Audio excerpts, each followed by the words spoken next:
Hipertensi.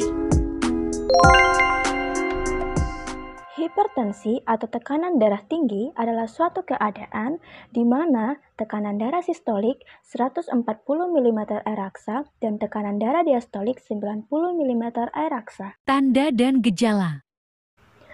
Tanda dan gejala dari penyakit hipertensi, yang pertama ada sakit kepala, yang kedua masalah penglihatan, yang ketiga nyeri dada, yang keempat aritmia, dan yang kelima kelelahan. Patofisiologi terjadi tekanan darah. Tekanan darah terjadi karena dua faktor, yaitu curah jantung dan resistensi perifer. Di mana curah jantung disebabkan oleh dua faktor, yaitu frekuensi denyut jantung dan isi sekuncupnya. Dan isi sekuncupnya disebabkan oleh dua faktor, yaitu kontraktilitas miokard dan volume darah. Sedangkan resistensi perifer disebabkan oleh dua faktor, yaitu tonus pembuluh darah dan elastisitas pembuluh darah.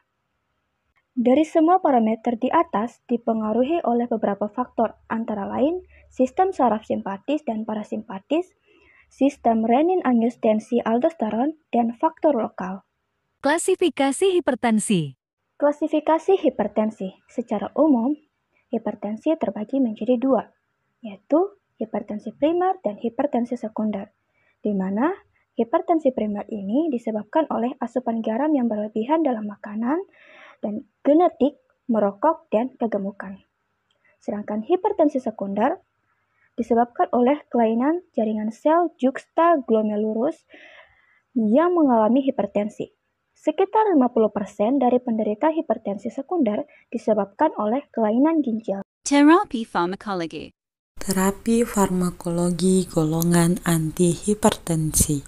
Terdapat 7 golongan. Yang pertama ada diuretik, yang kedua ada angiotensin reseptor blocker, yang ketiga ada ACE inhibitor, yang keempat ada kalsium kanal blocker, yang kelima ada penghambat adrenergik, keenam ada penghambat beta blocker, dan yang ketujuh ada penghambat renin. Diuretik, mekanisme kerjanya yaitu menghasilkan peningkatan aliran urin atau diuresis dengan menghambat reabsorpsi natrium dan air dari tubulus ginjal. Contoh obatnya yaitu hidroklortiazid atau HCT, furosemid, dan juga spironolakton. ACE inhibitor, mekanisme kerjanya menghambat perubahan angiotensin 1 menjadi angiotensin 2 sehingga menjadi vasodilatasi dan penurunan sekresi. Contoh obatnya yaitu captopril, enalapril, lisinopril, dan juga imadapril. Angiotensin reseptor blocker, mekanisme kerjanya yaitu memblokade reseptor AT1 sehingga menyebabkan vasodilatasi. Contoh obatnya yaitu ada losartan, kandesartan, valsartan, dan juga telmisartan. Kalsium kanal blocker atau CCB, mekanisme kerjanya yaitu secara umum memblokade kanal kalsium pada membran sehingga menghambat kalsium masuk ke dalam sel. Terbagi menjadi 3 golongan. Yang pertama ada CCB golongan dihidropyridin, nifedipin, CB golongan fenilakilamin, verapamil, CCB golongan benzodiazepin, ada diltiazem. Penghambat adrenergik terbagi menjadi 2 bagian. Yang pertama ada simpatolitik sentral, mekanisme kerjanya yaitu bekerja menurunkan aktivitas saraf simpatis yang tinggi seperti takikardi, gelisah, hiperhidrosis, dan lain-lain. Contoh obatnya adalah klonidin. Kedua yaitu alpha-1 blocker.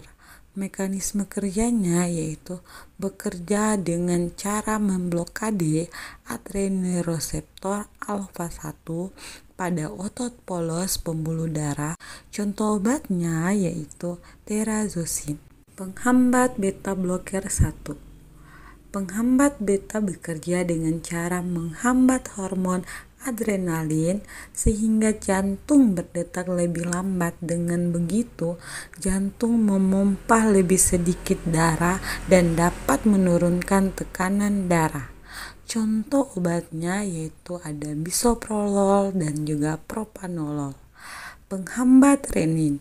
Penghambat renin bekerja dengan cara menghambat kerja senyawa kimiawi di dalam tubuh yang disebut renin dan dapat melebar pembuluh darah dan menurunkan tekanan darah.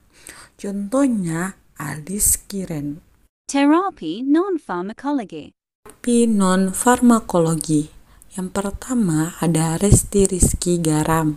Kedua, mengurangi atau tidak mengkonsumsi alkohol. Yang ketiga, mengurangi atau tidak merokok. Yang keempat, meningkatkan konsumsi sayur, buah, makanan rendah lemak, dan tipe diet lain. Kelima, mengurangi berat badan. Yang keenam, meningkatkan aktivitas fisik. Dan yang ketujuh, penggunaan suplemen minyak ikan salmon. Indikasi.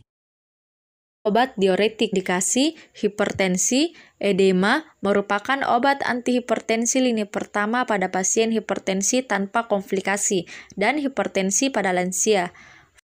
ACE inhibitor, indikasi umum ACE inhibitor hipertensi terutama pada yang pertama, penderita hipertensi dengan diabetes mellitus atau ACE dapat menurunkan resistensi insulin. Yang kedua, penderita hipertensi dengan proteinuria, gagal jantung, pasca infarkt miokarditis dengan gangguan fungsi diastolik.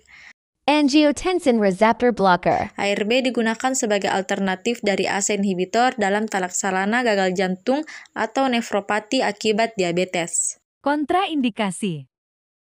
Diuretik, hipokalemia refrakter, hiperkalsemia, gangguan ginjal, hati berat, kehamilan menyusui. ACE inhibitor, hipersensitif, wanita hamil atau bersifat teratogenik, menyusui atau diekresi ke dalam ASI dan berakibat buruk terhadap fungsi ginjal bayi. Hipokalemia stenosis arteriorenalis, bilateral atau unilateral pada keadaan ginjal tunggal. Angiotensin reseptor blocker, kehamilan atau obat harus dihentikan bila pemakai ternyata hamil. Menyusui, stenosis arteriorenalis bilateral atau stenosis pada suatu ginjal yang masih berfungsi. Kalsium channel blocker atau CCB, hipersensitif terhadap CCB, dihidropyridin, shock kardiogenik, angina pectoris tidak stabil, stenosis aorta yang signifin. Penghambat beta, penderita hipersensitivitas, shock kardiogenik, infarkt miokard akut dengan komplikasi, sindroma sick sinus atau kecuali pada pasien dengan pacu jantung, gagal jantung, kogenstik, filter atau fibrillasi atrium dan jalur bypass atau misal sindrom Wolff-Parkinson-White, penghambat adrenergik, depresi, gagal ginjal berat. Efek samping. Salah satu efek samping dari mengkonsumsi obat antihipertensi yaitu disfungsi ereksi pada pria.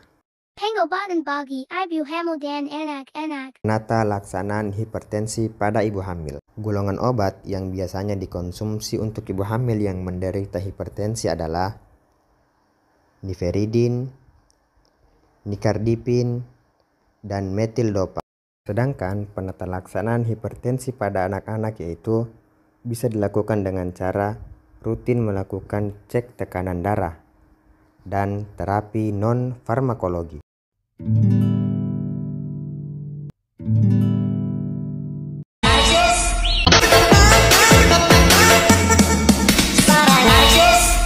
Smart